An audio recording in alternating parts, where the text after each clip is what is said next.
Hello ભાવિક સરકારી કર્મચારીઓ, શિક્ષકો, રાધે રાધે. તો આજે આપણે અહીંયા પ્રૂફ સાથે પ્રશ્ન લઈને આવી ગયા. પહેલો પ્રશ્ન છે એની નીચે એનો પ્રૂફ છે. પછી 8મો પ્રશ્ન છે એનો આજે ઠરાવ છે ઈ છે. પછી 17મા પ્રશ્નમાં કલમ 21 આવે છે, તો આ એનું પ્રૂફ છે.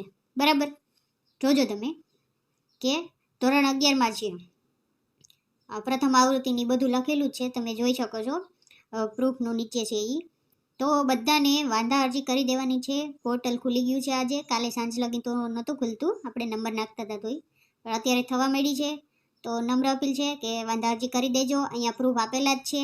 બરાબર, આનો તો તમારે પ્રેક્ટિકલમાં જે રીતે સમજૂતી આપેલી છે ને એ તમારે લખવાની રહેશે. આનું કોઈ પ્રૂફ ના હોય. બરાબર, આ જે પ્રશ્ન છે એ તાર્કિક પ્રશ્ન છે, એટલા માટે એની ગણતરી હોય.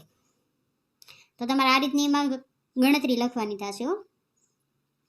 અને ઓપ્શનમાં જવાબ આવે છે એવું પણ લખી દેજો. અને આમાં આંતરિક પ્રેરણા આવશે 43મો પ્રશ્ન.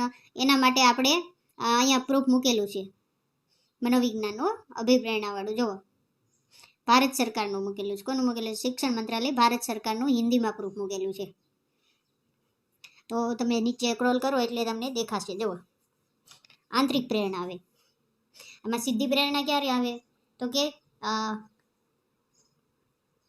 તમે કોઈ સિદ્ધિ મેળવવા માટે, કોઈ લક્ષ્ય પ્રાપ્ત કરવા માટે જે મહેનત કરો, જેવી રીતે અંબાણી છે.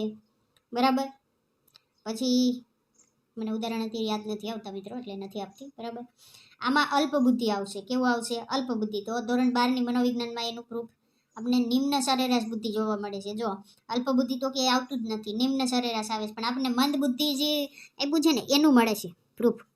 શું કામ? કે 70થી નીચે હોય ને એને મંદ બુદ્ધિ ના કહેવાય. કેવા કહેવાય? જેનો બુદ્ધિઆંક 70થી નીચે હોય ને એને મંદ બુદ્ધિ ના કહેવાય. એનું અહીંયા તમને જોવા મળશે. એટલે મંદ બુદ્ધિ ના આવે. ભલે ઓલામાં અલ્પ બુદ્ધિ નથી આવતું, પણ મંદ બુદ્ધિ પણ ના આવે. પછી એક આ અનુપમ વાળું છે. આમાં મારા ખ્યાલથી પોસ્ટ કાર્ડ આપેલું છે, પણ પોસ્ટ કાર્ડ નથી આવતું, અનુપમ આવશે. બરાબર જવાબ.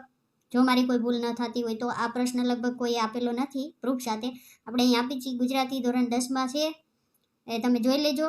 અને આ એની સમજૂતી છે. ભાષાશાસ્ત્ર પ્રમાણે પ્રૂફ કયો કે જી કયો એ પૂર્વ પ્રત્યે લાગે છે. ઓલા પણ આપણે જે જીસીઆરટીનું જોયું ને હમણાં, એમાં પણ તે જ હતું.